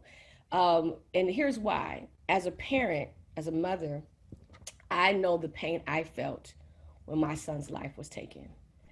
And what I tell people is there is no way on God's green earth that I would want that for somebody else's family, because at the end of the day, the suffering would not be the gentleman, it would be his mother, his sister, his children. And there's no way as a person of faith I would want that pain for anybody, not even my worst enemy, because that then would not be justice, that would be revenge. And my God tells me that revenge belongs to God and God alone. So that's one thing. And there's a myth that when when people get these really great sentences, that somehow it brings a sense of peace to the families. It doesn't. It's a myth. It doesn't. You can talk to families. It might be to a degree justice that our nation affords us, but it's not peace. What brings peace is our connection with a higher source, God, whatever you want to call it. The second thing I want to say is, so someone might be asking, okay, as we're talking about abolishing death row, then what's the alternative? The alternative is this, that as a nation, as a state, we begin to reimagine a justice system that, number one, diminishes the margin of error that is so great that we shouldn't trust it.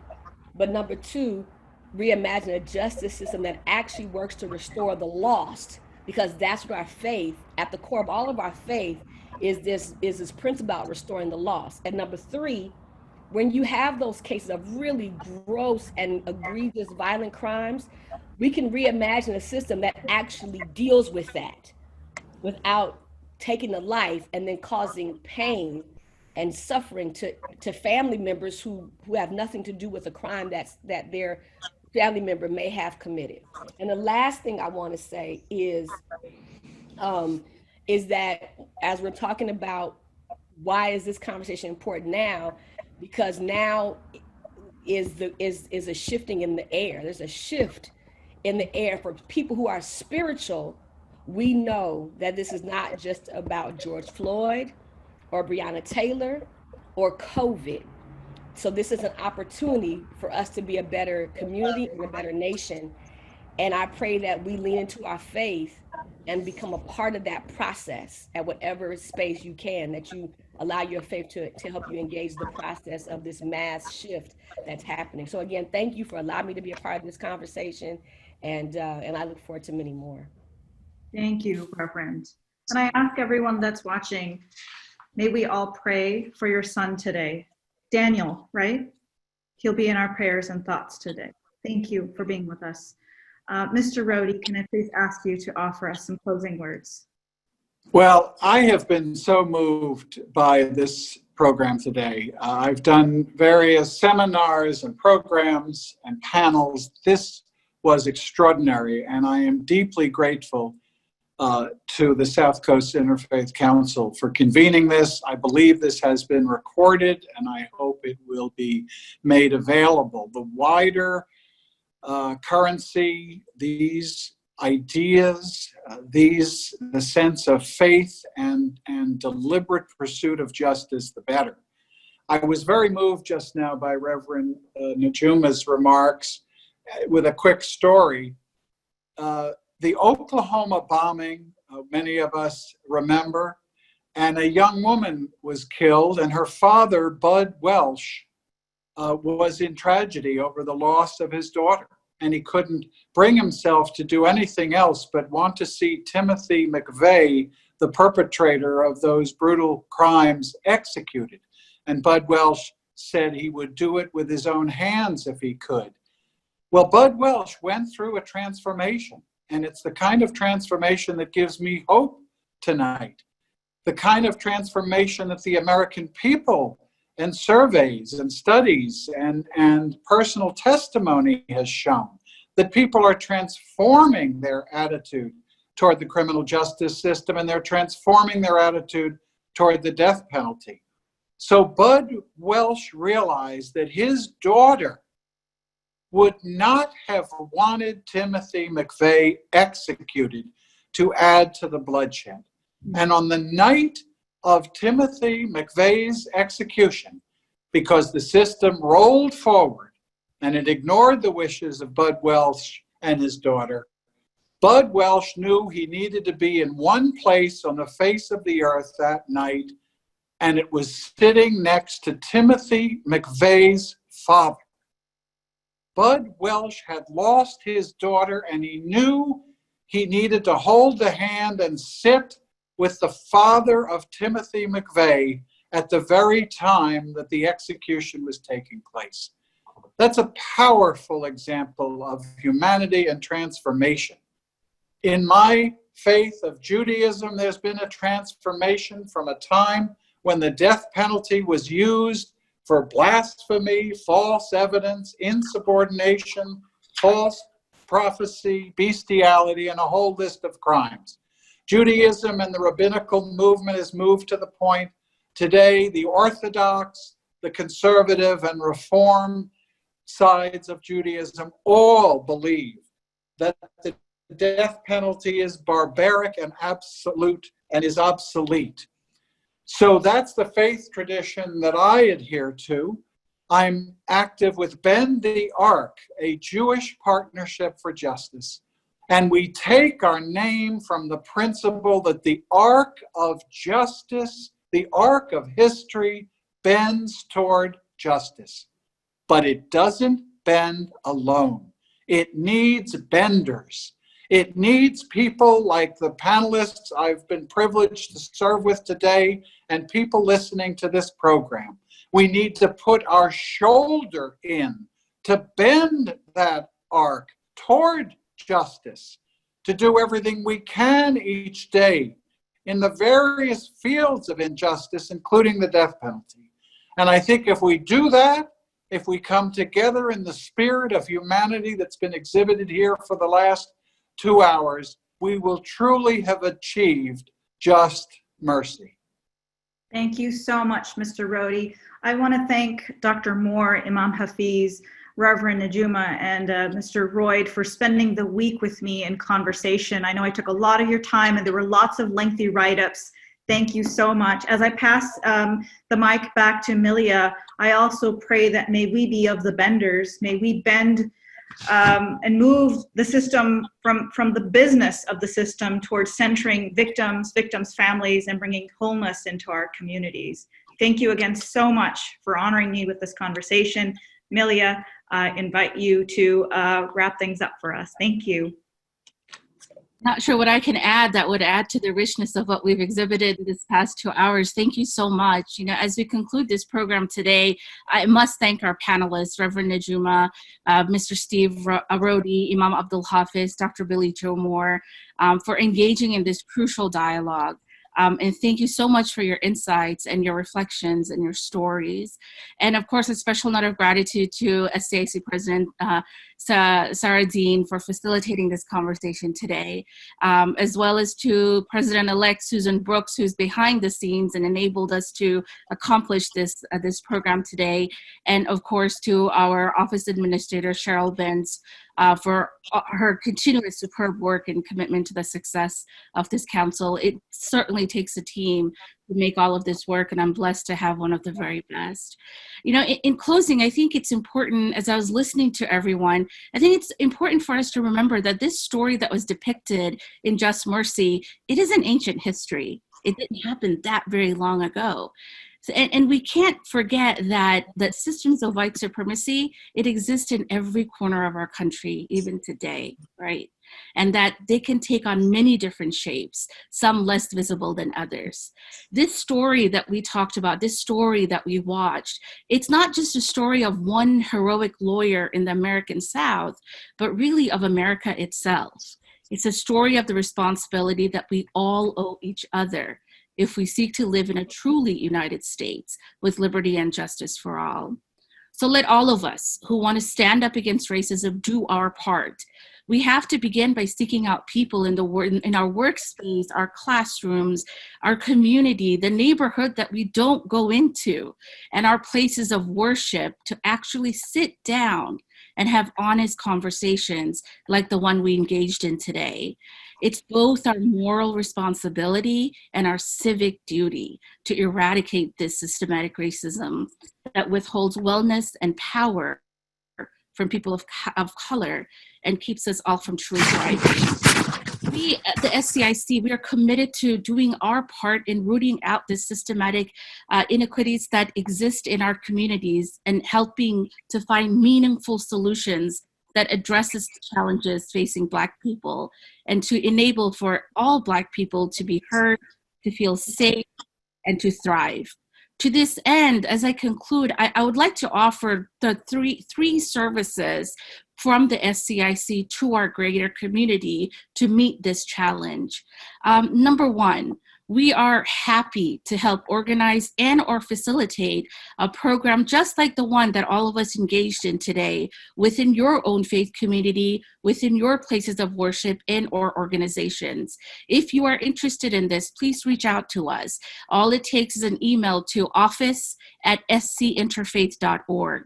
Number two, we've developed a discussion guide for this movie of Just Mercy, that can be utilized to have a meaningful conversation about racism within the framework of this story. And we are more than happy to share that with you so that you can use it to have programs similar to this one within your communities and circles of friends, families, and colleagues. Once again, all you need to do is just send us an email and let us know that you'd like to have a copy of that. And number three, we're truly honored to be partnering with an amazing organization called Muslim ARC, Anti-Racism Collaborative, to offer 2-day racial identity series workshops consisting of 6 modules, which explores the development of racialized communities and explores themes of racial formation, internalized racism, and intercultural conflict. Now, each of these sessions provides an introductory level workshops exploring how to uproot racism and foster multiracial alliances. If this is something that you're interested in engaging in and being a part of, once again, please just send us an email.